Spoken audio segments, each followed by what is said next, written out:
A ver, ¿y si el cerebro pudiera de alguna forma repararse a sí mismo después de una lesión? Pues de eso va esto. Hoy vamos a sumergirnos en las técnicas desde las más, bueno, las de toda la vida, basadas en el tacto, hasta la tecnología más puntera. Todas ellas ayudan a reconectar el cerebro con el cuerpo, a devolver el movimiento a quien lo ha perdido. Vamos a descubrir juntos ese increíble potencial de recuperación que en el fondo todos llevamos dentro. Esa es sin duda la pregunta del millón. A ver, imaginemos por un momento que las autopistas que conectan el cerebro con los músculos se estropean. Simplemente se cortan. El mensaje de muévete, pues no llega a su destino. La neurorehabilitación, para que nos entendamos, es como ese equipo de ingenieros que entra en acción para ayudar al cerebro a reconstruir esas autopistas. Y esto es lo verdaderamente alucinante, a trazar rutas completamente nuevas. Y claro, para que todo esto funcione hay un concepto que es, bueno, es casi milagroso, la neuroplasticidad. Pero ojo, que no es magia, es ciencia pura y dura. Pensemos en el cerebro no como una pieza de hardware, algo rígido, sino más bien como arcilla. Con los estímulos correctos se puede remodelar, puede crear nuevas conexiones, nuevas funciones. Y es que esta capacidad es, literalmente, la base sobre la que se construye toda la recuperación que vamos a ir viendo. Vale, pues esta va a ser nuestra hoja de ruta. Primero, veremos cómo se guía el movimiento con las manos. Después, nos meteremos de lleno en el poder de la mente. Hablaremos de por qué la práctica intensiva es tan importante, exploraremos la frontera tecnológica y para acabar veremos cómo se puede estimular el cerebro directamente. ¡Vamos a ello! Muy bien. Empecemos por lo más fundamental, las manos.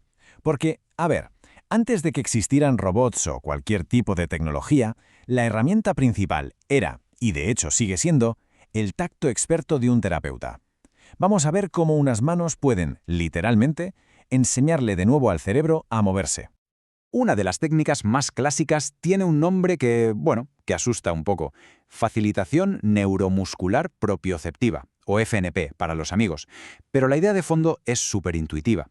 A través del contacto y de una resistencia muy bien medida, el terapeuta no solo está moviendo el cuerpo, sino que en cierto modo le está hablando al sistema nervioso, le está ayudando a recordar o a aprender patrones de movimiento que son útiles en la vida diaria. Y la clave, claro, está en el cómo, porque esto no va solo de empujar o tirar, para nada. Es más bien como una coreografía, súper precisa. Se aplica justo la resistencia necesaria para despertar al cerebro, y se utiliza un principio que es fascinante, llamado irradiación. ¿Qué es esto? Pues básicamente, se aprovecha la fuerza de los músculos que están bien para, digamos, contagiar esa fuerza a los más débiles, y activarlos. Es en definitiva un diálogo constante y con muchos estímulos con el sistema nervioso. Vale, ahora vamos a cambiar un poco el chip con el método Perfecti. Aquí la cosa cambia. El movimiento no es el objetivo final, sino que es la herramienta. Imaginemos que después de una lesión el cerebro es como un detective al que le faltan un montón de pistas. Pues bien, el movimiento se convierte en la manera de ir recogiendo esas pistas sensoriales para que el cerebro pueda poco a poco volver a construir su mapa del mundo y de su propio cuerpo. Y la progresión, como se ve, es muy lógica. Se empieza por algo pasivo, donde lo único que se busca es sentir, que el cerebro simplemente reciba información. Luego se pasa a activar el músculo, pero con ayuda. Y ya al final el objetivo es la autonomía total, perfeccionar ese movimiento. Lo más importante de todo esto es que la mente está totalmente implicada, está aprendiendo activamente en cada uno de estos pasos. Y claro, esto nos lleva directos al siguiente punto. A esas terapias que van a la raíz de todo, a la mente. Porque pensemos, ¿y si el motor de cambio más potente no viniera de fuera, sino de la propia capacidad de la persona para imaginar, para concentrarse? Aquí entra en juego una herramienta que es de verdad alucinante, la imaginería mental. Suena complejo, pero es tan simple como parece. La persona cierra los ojos y se imagina que se mueve. Pero atención, porque aquí viene lo increíble. Para el cerebro, la diferencia entre imaginar que te mueves y moverte de verdad es mínima. Cuando se imagina el movimiento, se encienden las mismas zonas del cerebro, las áreas motoras. Es como si estuviera preparando el terreno para cuando el movimiento sea real. Y esta técnica se puede usar de dos formas. Por un lado está la imaginería en primera persona, es decir, la persona se imagina a sí misma haciendo el movimiento, sintiendo cada detalle. Y por otro, en tercera persona, que es como verse en una película ejecutando la acción. Ambas estrategias, y sobre todo si se combinan con la terapia física de toda la vida, lo que hacen es empujar al cerebro a que se reorganice, a que busque y encuentre nuevas rutas para volver a moverse. Bien, las manos guían, la mente prepara el terreno, pero para que el cerebro realmente cambie de forma duradera, necesita un mensaje que sea claro y muy potente. Y ese mensaje casi siempre es la repetición, mucha repetición. Así que ahora vamos a ver esas terapias que se basan en la práctica intensiva para forzar el cerebro a cambiar. 90%. Este número, así de primeras, impresiona. Se refiere a una técnica llamada terapia de movimiento inducido por restricción. ¿Y en qué consiste? Pues en algo tan radical como inmovilizar el brazo sano durante el 90% del día. Sí, es una medida drástica, desde luego. Pero el objetivo es muy claro. Se trata de obligar al cerebro a que deje de tomar el camino fácil y forzarlo a usar y a reconectar con el brazo o la pierna que está afectado. Claro, un protocolo tan exigente no vale para todo el mundo. Es lógico. Por eso mismo existen versiones modificadas, ¿no? Con menos horas de restricción al día, pero repartidas a lo largo de más semanas. El objetivo es adaptarse a las necesidades de cada persona. Pero al final la filosofía que hay detrás es exactamente la misma. Es el uso intensivo y muy estructurado lo que de verdad va a provocar el cambio en el cerebro. Y este mismo principio, el de la repetición masiva, se aplica también a algo tan fundamental como es volver a caminar. ¿Cómo? Pues con un arnés que soporta parte del peso del cuerpo.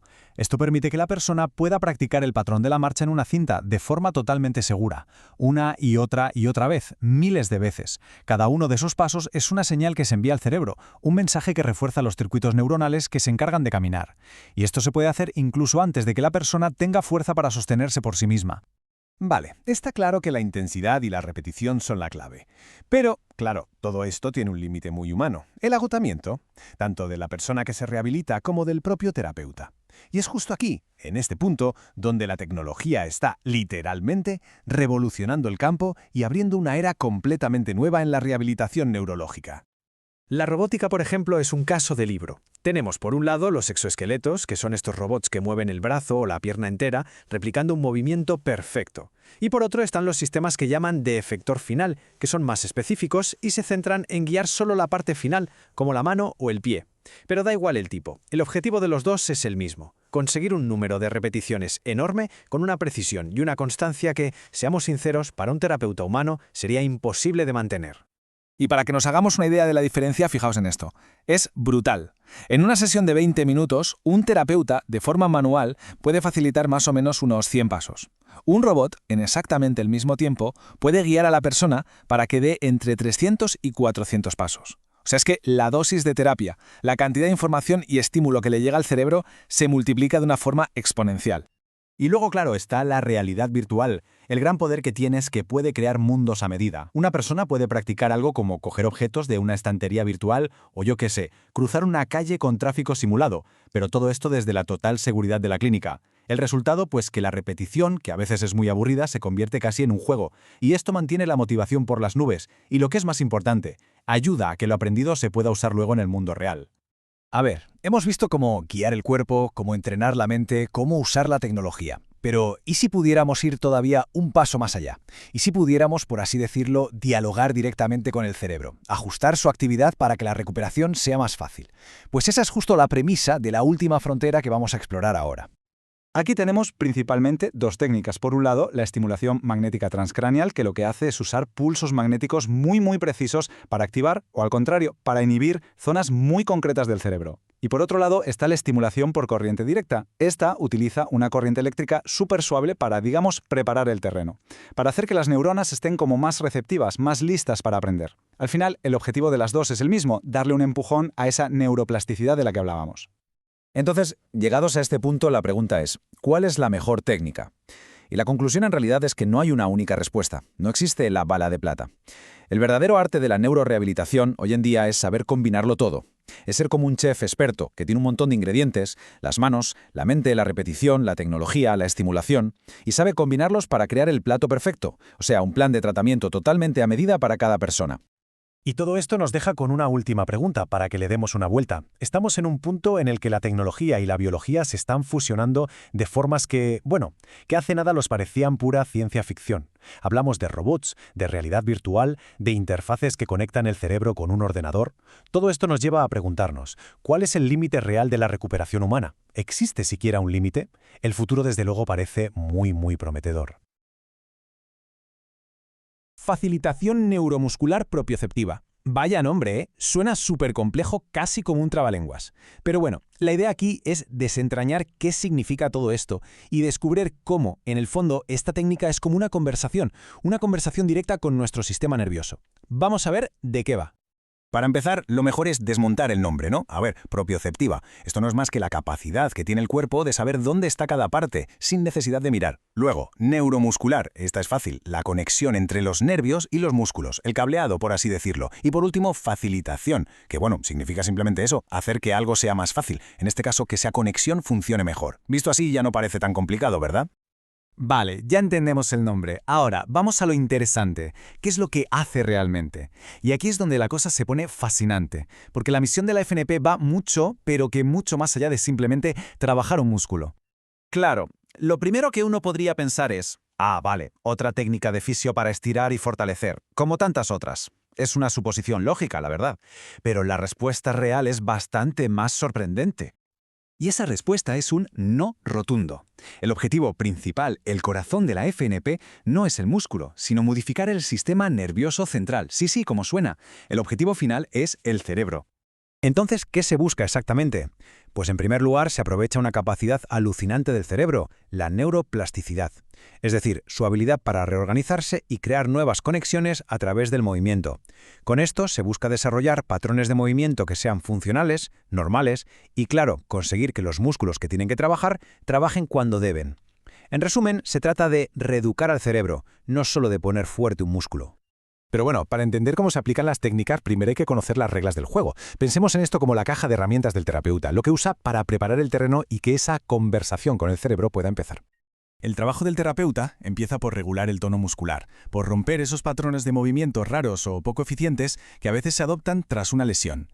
Se pone muchísimo foco en la estabilidad del tronco, que es el centro de todo. Y por supuesto, se busca el equilibrio entre los músculos que hacen una acción y los que hacen la contraria. Todo esto con un programa intenso, con mucha repetición, para despertar al sistema nervioso y bombardearlo con estímulos correctos. Y ahora sí, vamos a la práctica. ¿Cómo se tiene esa conversación con el sistema nervioso? Pues aquí es donde toda la teoría cobra vida a través del tacto y de la voz.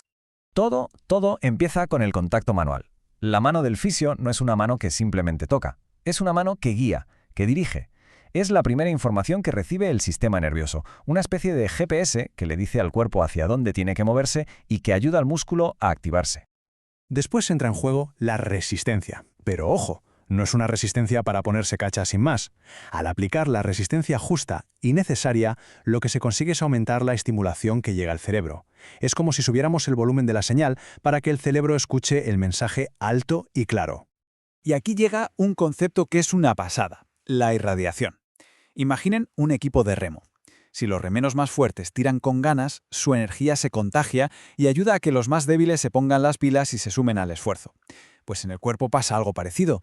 La fuerza se puede propagar de los músculos más potentes a los que les cuesta un poco más activarse. Pero esta conversación no es solo táctil, ni mucho menos. Se le pide al paciente que siga el movimiento con la mirada, y ese simple gesto ya involucra la musculatura del cuello y del tronco.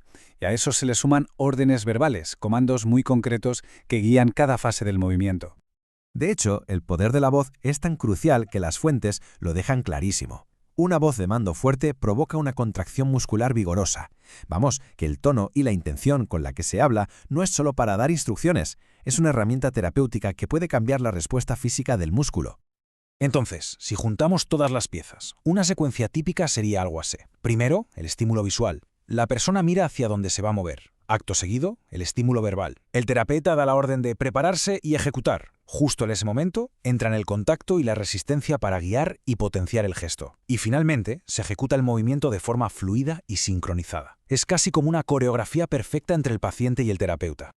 Y ojo, estos movimientos no son como los de un gimnasio, no son analíticos. Son movimientos globales, funcionales, que siguen trayectorias en diagonal y en espiral.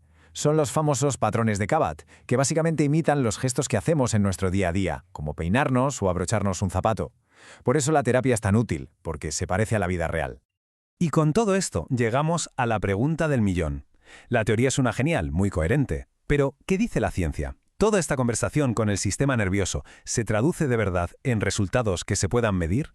Pues parece que sí, y los datos son bastante claros. Por ejemplo, en pacientes con lesión medular se ha visto que la FNP mejora su sensibilidad, tanto la capacidad de sentir su propio cuerpo como de sentir el contacto con el exterior. Y en personas con hemiparesia reciente, que es esta debilidad en un lado del cuerpo, a menudo por un ictus, los estudios muestran mejoras claras en la velocidad y el ritmo al caminar. Así que, si lo resumimos todo, la evidencia nos dice que la FNP pega fuerte en dos áreas que son fundamentales para recuperar la autonomía. Por un lado, la capacidad de sentir, y por otro, la capacidad de moverse mejor. Sensación y movimiento. Esos son los dos grandes pilares donde esta técnica ha demostrado su eficacia. Lo que nos lleva de nuevo a la reflexión inicial. Después de ver cómo funciona, en qué se basa y los resultados que ofrece, la pregunta sigue ahí. ¿Estamos hablando de una técnica de rehabilitación más o es algo más profundo? Una verdadera conversación para, de alguna forma, reescribir el diálogo entre el cerebro y el cuerpo. Ahí queda la pregunta. Facilitación neuromuscular propioceptiva. Vaya nombre, ¿eh? Suena súper complejo, casi como un trabalenguas. Pero bueno, la idea aquí es desentrañar qué significa todo esto y descubrir cómo, en el fondo, esta técnica es como una conversación directa con nuestro sistema nervioso. Vamos a ver de qué va. Para empezar, lo mejor es desmontar el nombre, ¿no? A ver, propioceptiva. Esto no es más que la capacidad que tiene el cuerpo de saber dónde está cada parte, sin necesidad de mirar. Luego, neuromuscular. Esta es fácil. La conexión entre los nervios y los músculos. El cableado, por así decirlo. Y por último, facilitación. Que bueno, significa simplemente eso, hacer que algo sea más fácil. En este caso, que esa conexión funcione mejor. Visto así, ya no parece tan complicado, ¿verdad? Vale, ya entendemos el nombre. Ahora, vamos a lo interesante. ¿Qué es lo que hace realmente? Y aquí es donde la cosa se pone fascinante, porque la misión de la FNP va mucho, pero que mucho más allá de simplemente trabajar un músculo. Claro, lo primero que uno podría pensar es, vale, otra técnica de fisio para estirar y fortalecer, como tantas otras. Es una suposición lógica, la verdad, pero la respuesta real es bastante más sorprendente. Y esa respuesta es un no rotundo. El objetivo principal, el corazón de la FNP, no es el músculo, sino modificar el sistema nervioso central. Sí, como suena. El objetivo final es el cerebro. Entonces, ¿qué se busca exactamente? Pues en primer lugar se aprovecha una capacidad alucinante del cerebro, la neuroplasticidad. Es decir, su habilidad para reorganizarse y crear nuevas conexiones a través del movimiento. Con esto se busca desarrollar patrones de movimiento que sean funcionales, normales y, claro, conseguir que los músculos que tienen que trabajar, trabajen cuando deben. En resumen, se trata de reeducar al cerebro, no solo de poner fuerte un músculo. Pero bueno, para entender cómo se aplican las técnicas, primero hay que conocer las reglas del juego. Pensemos en esto como la caja de herramientas del terapeuta, lo que usa para preparar el terreno y que esa conversación con el cerebro pueda empezar. El trabajo del terapeuta empieza por regular el tono muscular, por romper esos patrones de movimiento raros o poco eficientes que a veces se adoptan tras una lesión. Se pone muchísimo foco en la estabilidad del tronco, que es el centro de todo. Y por supuesto, se busca el equilibrio entre los músculos que hacen una acción y los que hacen la contraria. Todo esto con un programa intenso, con mucha repetición, para despertar al sistema nervioso y bombardearlo con estímulos correctos. Y ahora sí, vamos a la práctica. ¿Cómo se tiene esa conversación con el sistema nervioso? Pues aquí es donde toda la teoría cobra vida a través del tacto y de la voz. Todo empieza con el contacto manual. La mano del fisio no es una mano que simplemente toca, es una mano que guía, que dirige. Es la primera información que recibe el sistema nervioso, una especie de GPS que le dice al cuerpo hacia dónde tiene que moverse y que ayuda al músculo a activarse. Después entra en juego la resistencia. Pero ojo, no es una resistencia para ponerse cacha sin más. Al aplicar la resistencia justa y necesaria, lo que se consigue es aumentar la estimulación que llega al cerebro. Es como si subiéramos el volumen de la señal para que el cerebro escuche el mensaje alto y claro. Y aquí llega un concepto que es una pasada, la irradiación. Imaginen un equipo de remo. Si los remeros más fuertes tiran con ganas, su energía se contagia y ayuda a que los más débiles se pongan las pilas y se sumen al esfuerzo.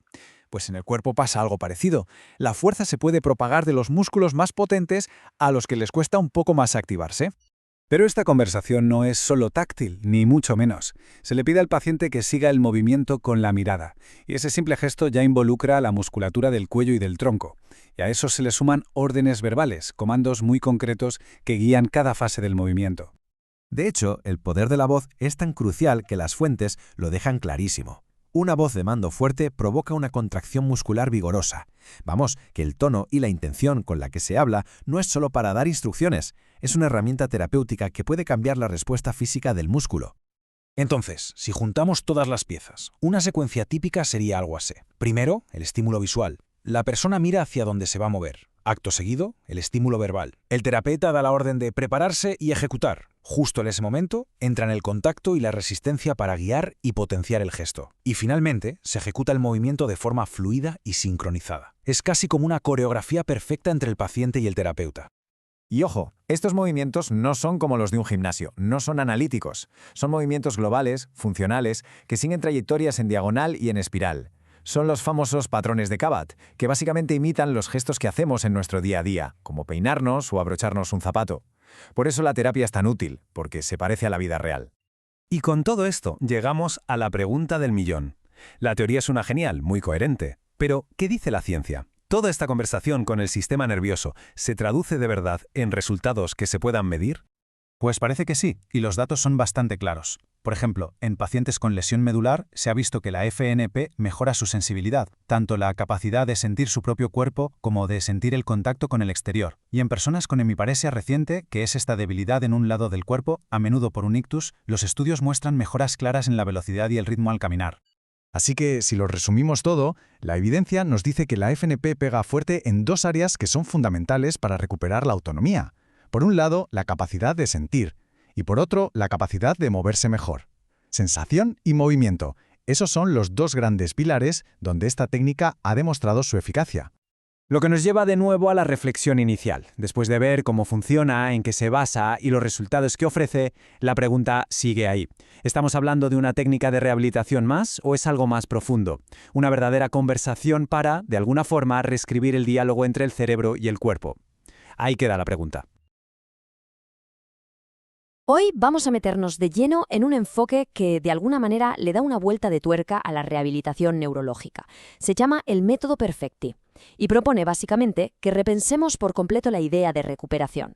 A ver, para empezar vamos a lanzar una pregunta que es el corazón de todo esto. Siempre pensamos en la rehabilitación como algo de fortalecer músculos, de hacer repeticiones, pero ¿y si la clave de todo no estuviera ahí, en la fuerza, sino en el cerebro? ¿En cómo nuestra mente interpreta el mundo? Pues de eso va precisamente lo que vamos a desgranar hoy.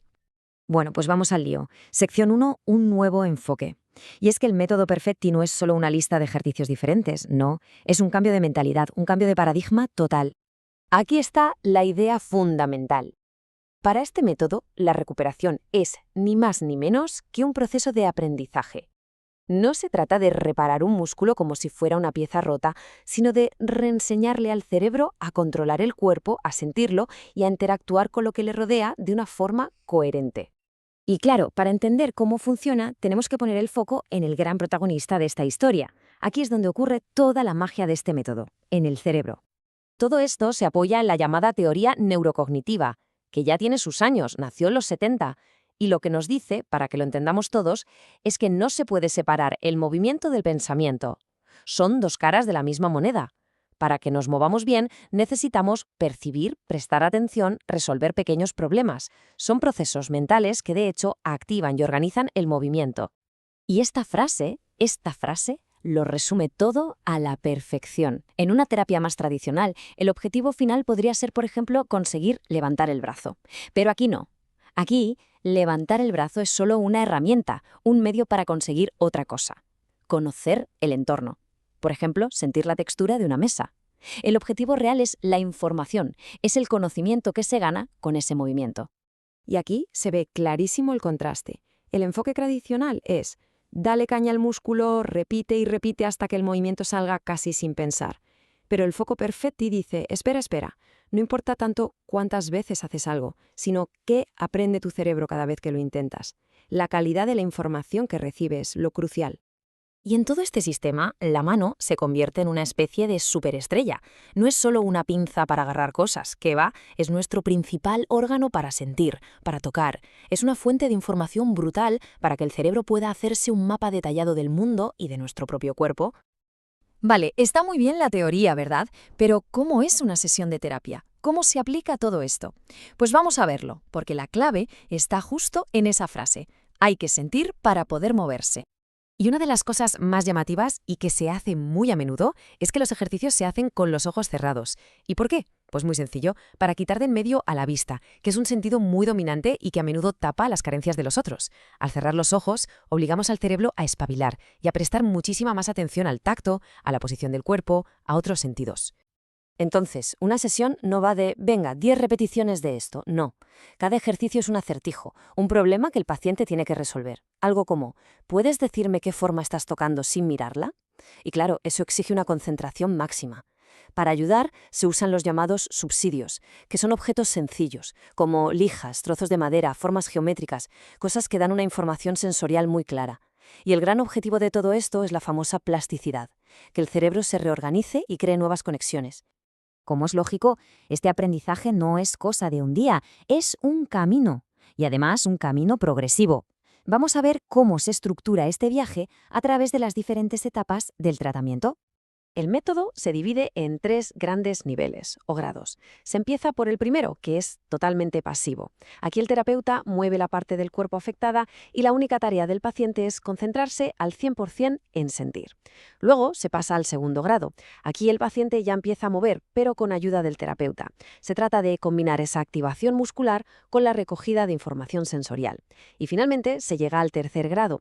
Aquí el paciente ya realiza el movimiento solo, de forma autónoma, y el objetivo es perfeccionarlo, hacerlo más preciso, más controlado. Como veis, es una progresión muy lógica, de la percepción pura a la acción controlada. Bueno, todo esto suena muy coherente, ¿a que sí? Pero como siempre, llegamos a la pregunta del millón. ¿Y qué dice la ciencia de todo esto? ¿Hay pruebas de que esta base cognitiva sea real? Pues la respuesta es que sí.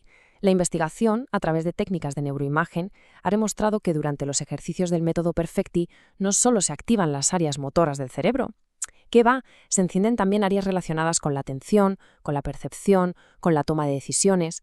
Esto apoya totalmente la idea de que es un proceso cognitivo global, que involucra a todo el cerebro. Y cerramos con una reflexión que a mí me parece potentísima. Si de verdad aceptamos que la recuperación del cuerpo sigue las mismas reglas que el aprendizaje del cerebro, las de la atención, la percepción, la plasticidad, la pregunta cambia por completo. Ya no es tanto si alguien puede recuperarse o no, sino ¿hasta dónde puede llegar? De repente, el límite parece que está mucho más lejos de lo que pensábamos. Hola a todos, hoy vamos a meternos de lleno en un concepto que, la verdad, suena un poco a ciencia ficción. La idea de que se puede practicar, de que se puede mejorar una habilidad física sin mover ni un solo músculo. Pero ojo, que esto no es magia, es una herramienta súper real con una base científica muy sólida. Venga, vamos a ver de qué va todo esto. La pregunta es así, directa. ¿De verdad es posible perfeccionar un movimiento, ya sea para un deporte, para tocar un instrumento o en una rehabilitación, solo con pensarlo? Pues la respuesta corta es que sí, y la técnica que hay detrás es sorprendentemente potente. Y aquí tenemos el concepto clave, la imaginería mental. Dicho de forma sencilla, es la capacidad que tenemos de visualizar un movimiento en nuestra mente para aprenderlo, para hacerlo más fuerte o para pulirlo. Es literalmente como tener un simulador personal dentro de nuestro propio cerebro. Muy bien, pero ¿cómo se hace esto exactamente? Porque no vale con pensar en algo de cualquier manera. Hay 2 formas principales, 2 perspectivas desde las que podemos hacer estos ensayos mentales. A la hora de visualizar podemos usar 2 enfoques. El primero, la vista en primera persona, es una experiencia totalmente interna. Es sentir el movimiento desde dentro, como si lo estuviéramos ejecutando de verdad.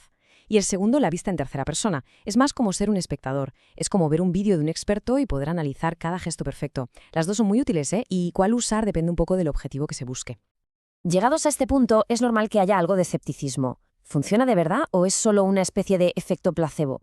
Bueno, pues vamos a ver lo que dice la ciencia, porque las pruebas que respaldan todo esto son bastante contundentes. Esta frase lo clava. No estamos hablando de un truco mental ni de autoayuda sin más. Estamos hablando de neurociencia pura y dura. Hay procesos biológicos que se pueden medir y que ocurren en el cerebro cuando se practica la imaginería mental. La prueba de que esto funciona de verdad se apoya, digamos, en 4 pilares fundamentales. Vamos a verlos uno por uno para que quede claro por qué este ensayo en la mente tiene un impacto físico tan real. El primer pilar es sencillamente alucinante. Resulta que cuando una persona se imagina que mueve la mano, las áreas del cerebro que se encargan del movimiento se activan. Y se activan de una forma muy parecida a como lo harían si estuviera moviendo la mano de verdad. Para el cerebro, la línea entre pensar y hacer es increíblemente fina. Segundo punto, y esto es importantísimo, la imaginería mental estimula lo que se conoce como neuroplasticidad. O sea, ayuda al cerebro a crear y a reforzar nuevas conexiones neuronales. Por eso es una herramienta tan valiosa en la rehabilitación, por ejemplo, después de un ictus, cuando el cerebro necesita, literalmente, volver a aprender cómo controlar partes del cuerpo. El tercer pilar es la clave de todo. Esto se traduce en resultados en el mundo real. La mejora no es solo una idea. Los atletas que visualizan una y otra vez un lanzamiento perfecto, o los músicos que repasan mentalmente una pieza, pues luego demuestran mejoras reales, funcionales, medibles a la hora de la verdad. Y por último, es crucial entender el papel que juega. La imaginería mental no viene a sustituir la práctica física ni la terapia de toda la vida, para nada. Es un complemento, una herramienta extra que, si la sumas al entrenamiento real, puede acelerar el aprendizaje y la recuperación de una manera increíble. A ver, hasta ahora todo suena genial, ¿verdad? Pero como en casi todo, hay un pero. Y es importante ser claros y conocer también las limitaciones que tiene esta técnica para usarla con los pies en la tierra. Y aquí está el principal problema. A diferencia de un ejercicio físico, donde te dicen haz 3 series de 10 repeticiones, con la imaginería mental todavía no hay un acuerdo claro sobre cuál es la dosis perfecta. Esto en la práctica, ¿qué significa? Pues que quedan muchas preguntas en el aire. ¿Es mejor visualizar 5 minutos 3 veces al día o una sola sesión de 15 minutos? Para esta tarea en concreto, ¿qué funciona mejor, la primera o la tercera persona? La respuesta de momento es que depende mucho de cada uno y de la situación. Pero a pesar de esa falta de un manual de instrucciones universal, la conclusión es potentísima. La idea con la que hay que quedarse es que tenemos una herramienta de entrenamiento interna, un simulador mental que podemos usar para mejorar en casi cualquier cosa física, desde un deporte hasta la recuperación de una lesión. Y terminamos con una pregunta para darle una vuelta. Si nuestro cerebro puede practicar un golpe de golf o el movimiento de los dedos sobre un piano hasta casi clavarlo sin moverse, ¿qué otras habilidades, a lo mejor sociales o emocionales, podríamos estar ensayando y mejorando en ese gimnasio que tenemos en la mente? Ahí queda eso. Hoy vamos a explorar una de las terapias de rehabilitación neurológica más potentes y, la verdad, más fascinantes que existen. Un método que nos enseña la increíble capacidad que tiene nuestro cerebro para repararse a sí mismo y a veces de las formas más inesperadas. A ver, vamos a desgranar esto porque la idea de base choca un poco, ¿verdad? El concepto es forzar a usar el brazo o la mano que se ha quedado más débil después de una lesión, como un ictus. ¿Y cómo se consigue? Pues de la forma más directa que se pueda imaginar, inmovilizando la extremidad que está sana. Y es que es justo eso, un concepto simple pero matón. O sea, es un enfoque que va directo al grano, que confronta la limitación sin rodeos. Es un método muy exigente, sí, pero es increíblemente efectivo, porque lo que hace es obligar al cerebro a que deje de buscar atajos, a que deje de compensar, y empiece a prestarle atención a esa parte del cuerpo que por protección o por costumbre había empezado a ignorar.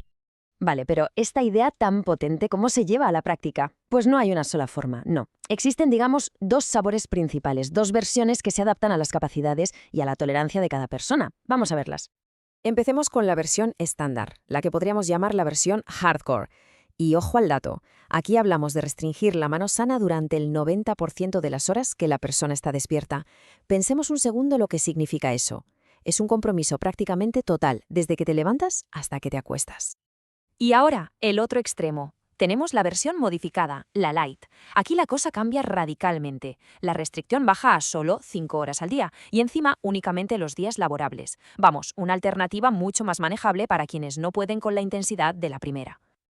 Esta tabla lo resume todo a la perfección. A un lado, la versión estándar, un sprint súper intenso de solo 14 días, pero con una restricción casi constante y práctica intensiva todos los días. Al otro, la modificada, una maratón de 10 semanas, mucho más dosificada, con esas 5 horas de restricción y sesiones de práctica más espaciadas. Y ojo, que la versión light no es que sea menos efectiva, simplemente está diseñada para pacientes que necesitan un enfoque más gradual, como personas mayores o con una afectación, digamos, más severa. Entonces, llega la pregunta clave, ¿quién se puede beneficiar de un método tan exigente? Porque, aunque los resultados son muy prometedores, seamos sinceros, esto no es para todo el mundo. La ciencia lo respalda con mucha fuerza, sobre todo para mejorar la funcionalidad después de un ictus. Pero, y esto es crucial, se necesita un punto de partida. La persona tiene que tener un mínimo de movimiento activo, al menos unos 20 grados de extensión de muñeca y 10 grados de flexión en los dedos. Es lógico, ¿no? Cuanto mayor es la movilidad con la que se empieza, mayor es el potencial para mejorar. Ya hemos visto el qué, el cómo y el para quién. Pero ahora llega la parte más fascinante de todas, el por qué. ¿Qué demonios pasa dentro del cerebro para que algo tan, en apariencia sencillo como atarse una mano, pueda producir unos resultados tan espectaculares? La respuesta tiene un nombre que suena casi a magia: neuroplasticidad. Este es el verdadero secreto, el motor que hay detrás del éxito de la terapia de restricción. La neuroplasticidad es, dicho de forma sencilla, la capacidad del cerebro para cambiar y adaptarse. No es una estructura fija, como si fuera de hormigón. Es más bien como arcilla, es moldeable. Puede reorganizarse, crear nuevas autopistas neuronales y reforzar las que ya tiene, todo en función de la experiencia. Y esta terapia es, para el cerebro, una experiencia de una intensidad brutal. Y no hablamos de cambios sutiles, ¿eh? La terapia de restricción provoca modificaciones físicas, estructurales, que se pueden ver en un escáner cerebral. Afecta a áreas clave para el movimiento: la corteza motora primaria, la premotora e incluso el cerebelo. Básicamente obliga a toda la red de control motor a encontrar una nueva forma de funcionar, a reinventarse. Para que lo entendamos aún mejor, podemos imaginar que el cerebro tiene un mapa de nuestro cuerpo. Cada parte tiene su representación. Lo que hace esta terapia es, literalmente, redibujar ese mapa. Pensemos en el área del cerebro que está dedicada a controlar la mano afectada. Un área que quizás, después de la lesión, se había reducido, se había debilitado. Con este entrenamiento forzado, esa área se expande, crece. El cerebro le dedica más recursos, más territorio neuronal, para poder volver a controlarla de forma eficaz. Y esto no es una metáfora, es un cambio físico, real. La terminología científica lo confirma. Aumenta la representación cortical del miembro parético, que traducido significa exactamente eso. La zona del mapa cerebral que se ocupa de esa extremidad débil se hace más grande y más fuerte. Es la prueba definitiva de que con el estímulo adecuado podemos obligar al cerebro a reconstruirse. Y todo esto nos deja con una última reflexión. Si el cerebro puede reorganizarse de una manera tan profunda, solo a través del entrenamiento y la necesidad, ¿cuál es el verdadero límite de su adaptabilidad? Es una pregunta fascinante que nos recuerda el increíble potencial que reside ahora mismo en nuestra propia mente. A ver, pensemos en algo que la mayoría hacemos sin ni siquiera darnos cuenta: caminar. Lo damos por sentado. Pero, ¿qué pasa cuando una lesión o una enfermedad te quita de repente esa capacidad? ¿Cómo se le vuelve a enseñar al cuerpo a hacer algo que parecía totalmente instintivo? Pues hoy vamos a ver una técnica de rehabilitación fascinante que busca literalmente eso: reiniciar el programa de caminar que todos llevamos dentro. Y aquí está la gran pregunta, claro. ¿Cómo se reaprende a caminar? Porque para muchísima gente no es solo una cuestión de recuperarse y ya está. Es un viaje súper complejo para reeducar al cuerpo y a la mente, un proceso para volver a encender esos circuitos que se han quedado como apagados. Y como pasa muchas veces, las soluciones más potentes nacen de las ideas más sencillas. Vamos a ver cuál es el concepto que hay detrás de todo esto. Bueno, aquí tenemos el nombre técnico: entrenamiento de marcha en suspensión parcial. Suena un poco a trabalenguas, ¿verdad? Pero si lo desmontamos, en realidad es muy lógico. Suspensión parcial es que un arnés te sujeta parte del peso, y el resto es, básicamente, andar en una cinta, pero con ayuda. Así de simple. O sea, que al final el quid de la cuestión es este. La idea es reproducir el movimiento de caminar una y otra vez, pero de una manera más fácil, con una ayudita. Es como una simulación asistida, para que el cuerpo se acuerde de cómo se hacía. Vale, la idea es sencilla, pero ¿cómo funciona exactamente? ¿Cómo es posible que algo tan aparentemente simple consiga unos resultados tan potentes? Pues la ciencia que hay detrás es, la verdad, una pasada. El secreto está, sobre todo, en combinar dos cosas. Por un lado, repetición a tope, o como dice la fuente original, darle mucha caña, y por otro, el soporte del peso. El arnés quita parte de la carga, y así el cuerpo puede centrarse solo en el movimiento, sin preocuparse de sostenerse. Y esta es la metáfora perfecta para entenderlo. No se trata solo de entrenar los músculos. Lo que se busca es estimular directamente los circuitos de neuronas que están en la médula espinal. Es como si en la médula tuviéramos un software para caminar que viene de fábrica, y esta técnica lo que hace es forzar un reinicio de ese programa. El procedimiento en sí es muy visual. Primero, se coloca al paciente en el arnés, bien seguro, sobre la cinta. Después, la cinta empieza a moverse. Y aquí viene lo más importante. Uno o incluso dos fisioterapeutas se arrodillan y le mueven las piernas al paciente, guiándolas para que hagan el patrón correcto del paso, una y otra vez. Y aquí viene lo interesante, porque esta terapia tiene como dos caras. Para el paciente, el beneficio es brutal. Le permite sentir que camina, aunque no pueda ni sostenerse en pie por sí mismo. Pero claro, para el terapeuta, la exigencia física es enorme. De hecho, la fuente lo describe de una forma muy directa, muy gráfica. Dice que el esfuerzo para los terapeutas es tan bestia que, con sus propias palabras, acaba reventado. Esto nos da una idea muy clara de la dedicación y el esfuerzo humano que hay detrás de esta técnica. Bien, pasemos a la pregunta del millón. ¿Esto funciona de verdad? ¿Qué dice la evidencia? Vamos a ver en qué pacientes se ha demostrado que es más útil. En pacientes que han sufrido un ictus, por ejemplo, los resultados son súper claros. Se ve que mejoran en un montón de cosas. El patrón de caminar es mucho mejor, cogen más velocidad y resistencia, ganan fuerza, se les regula el tono muscular. En resumen, consiguen una marcha mucho más simétrica y eficiente. Si miramos la evidencia científica en general, el respaldo más fuerte lo encontramos en casos de ictus. Ahí los beneficios están muy demostrados. Después está la enfermedad de Parkinson, donde hay una evidencia bastante sólida, para un tema clave que ahora veremos. Y luego, para lesiones medulares o esclerosis múltiple, los resultados son muy prometedores. Es un campo que sigue avanzando. Y esto que comentaba del Parkinson es crucial. Resulta que la terapia ha demostrado ser especialmente eficaz para reducir el riesgo de caídas, que es uno de los problemas más graves y que más limitan a las personas con esta enfermedad.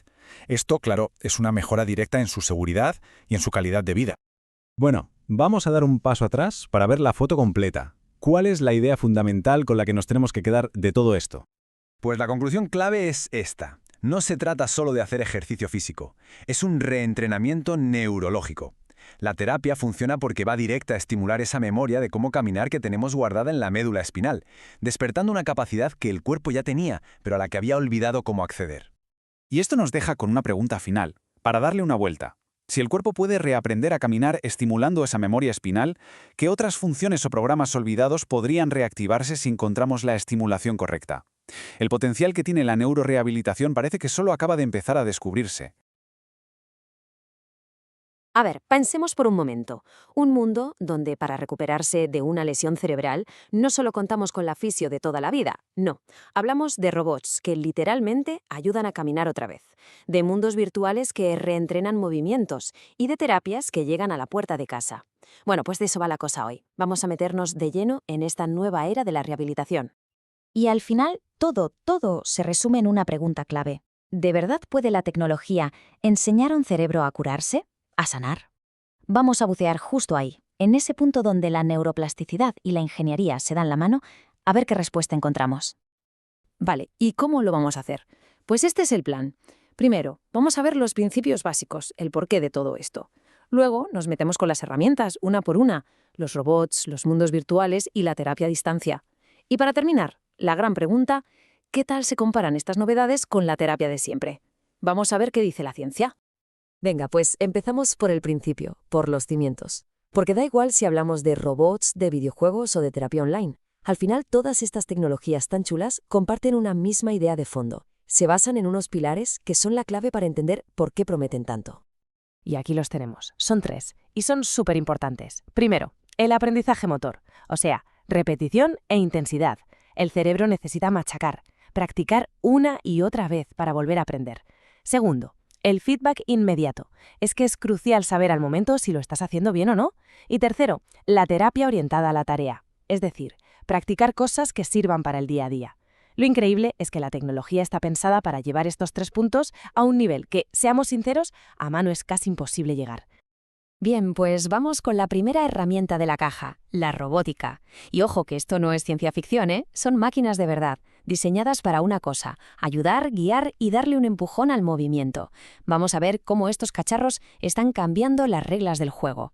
Claro, no todos los robots son iguales. Hay como 2 grandes tipos, para que nos entendamos. Por un lado, los exoesqueletos. Piensa en una especie de armadura, un traje robótico que se pone en el brazo o la pierna y lo mueve entero.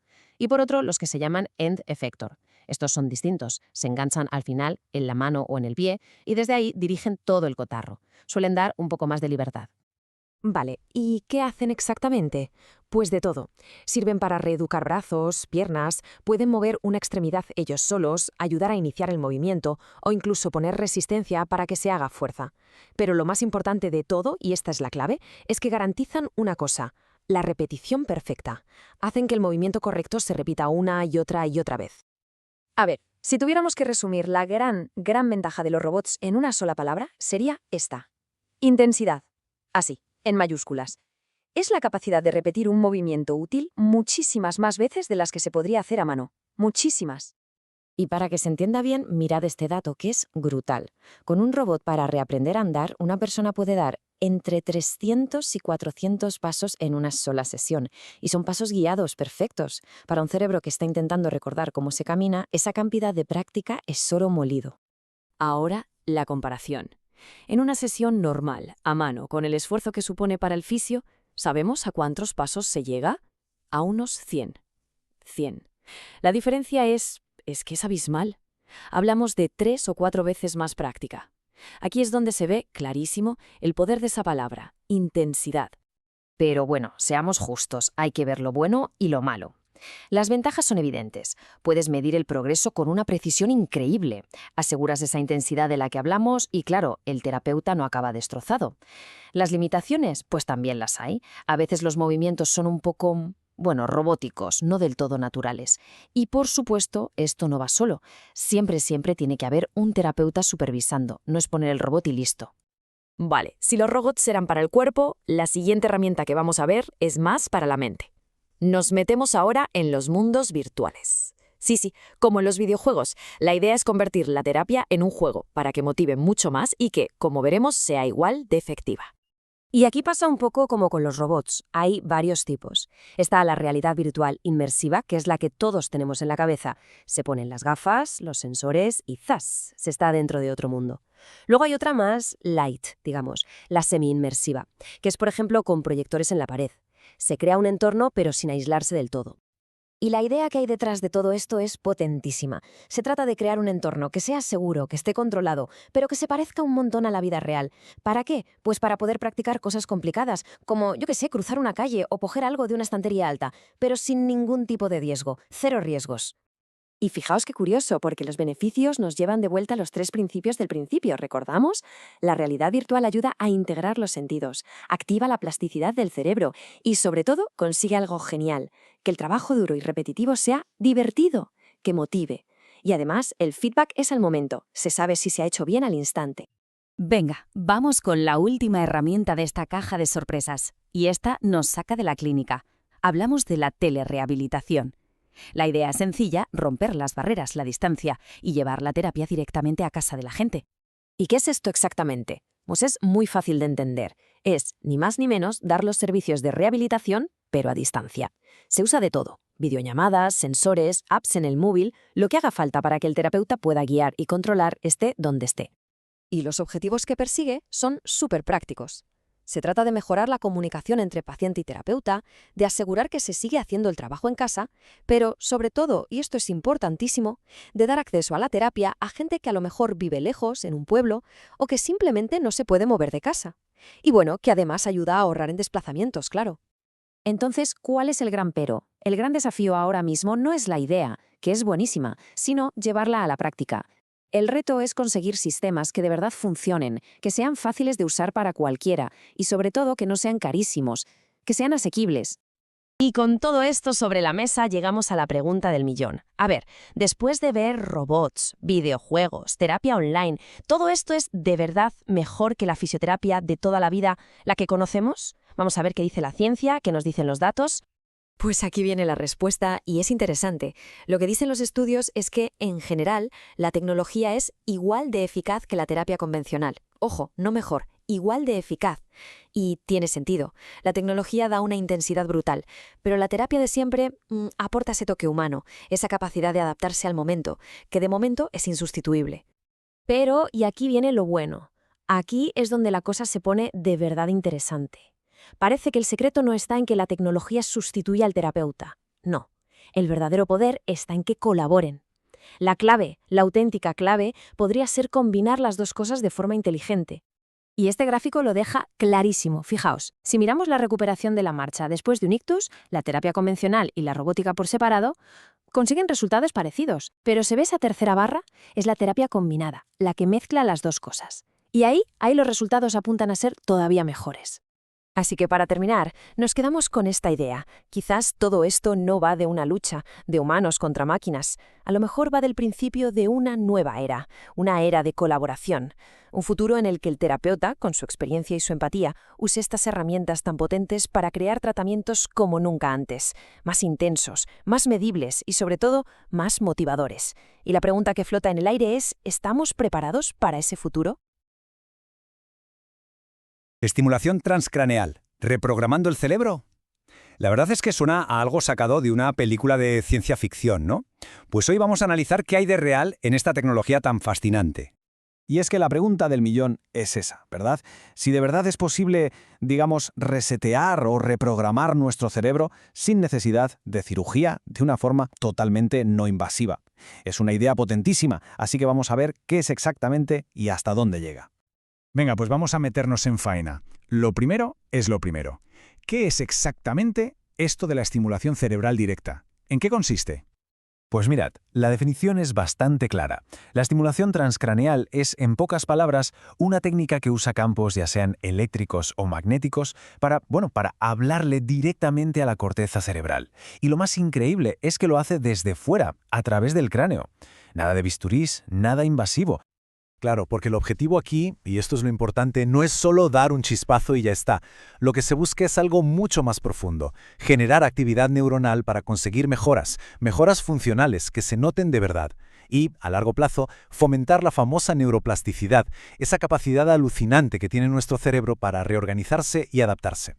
Vale, pero ¿cómo se consigue esto? Pues resulta que hay dos vías principales, dos caminos que llevan al mismo destino. Por un lado, la estimulación eléctrica y por otro, la magnética. Vamos a verlas. Aquí se ven las dos caras de la moneda. Por un lado, la TDCS, que es la eléctrica. Esta usa una corriente muy suave y constante para modular la actividad del cerebro. Y luego está la TMS, la magnética, que es un poco distinta.